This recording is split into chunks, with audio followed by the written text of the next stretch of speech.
ನಾವು ಮಾಡಿದ ಒಂದೇ ಒಂದು ವೆ ತುಂಬ ಒಳ್ಳೆಯ ವಿಷಯ ಯಾವ್ದು ಗೊತ್ತಾ? ಯಾವುದು ಫಾರ್ಮುಲಾ ಇಲ್ದಲೆ ಮಾಡಿದ್ದು. ಅಂದರೆ ಸಿನಿಮಾ ಮಾಡೋದಕ್ಕೆ ಒಂದಷ್ಟು ಫಾರ್ಮುಲಾಸ್ ಇರುತ್ತಲ್ವ. ಏನೋ ಒಂದು ಹಿಂಗೆ ಮಾಡಬೇಕು, ಹಂಗೆ ಮಾಡಬೇಕು, ಇದು ಆ್ಯಕ್ಟ್ 1, ಆ್ಯಕ್ಟ್ 2, ಆ್ಯಕ್ಟ್ 3 ಅಂದ್ಬಿಟ್ಟು ಸ್ಕ್ರೀನ್ ಪ್ಲೇ ಅಲ್ಲೆಲ್ಲ ಹೇಳ್ಕೊಡೋದು. ನಾವು ಅದೆಲ್ಲ ಬ್ರೇಕ್ ಮಾಡಿದ್ವಿ.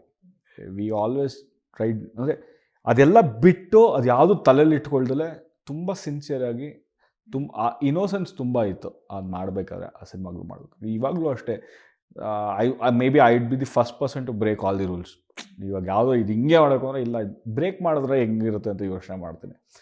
ಸೊ ಬಟ್ ಏನು ಅಂದರೆ people are very afraid of failures. ಇವಾಗ ಏನಾಗುತ್ತೆ, ಇವಾಗ ಮಾಡಿಬಿಟ್ಟು ವರ್ಕ್ ಆಗಿಲ್ಲ ಅಂದರೆ ಅನ್ನೋದು ತುಂಬ ಯೋಚನೆ ಮಾಡ್ತಾರೆ. But for me I think it in other way. Try ಮಾಡೋಣ, ವರ್ಕ್ ಆದರೆ ಆಗಲಿಲ್ಲ ಅಂದರೆ ಇಲ್ಲ, ನಾವು ಟ್ರೈಯೇ ಮಾಡಿಲ್ಲ ಅಂದರೆ ಹೆಂಗೆ ಗೊತ್ತಾಗುತ್ತೆ ಅಂತ.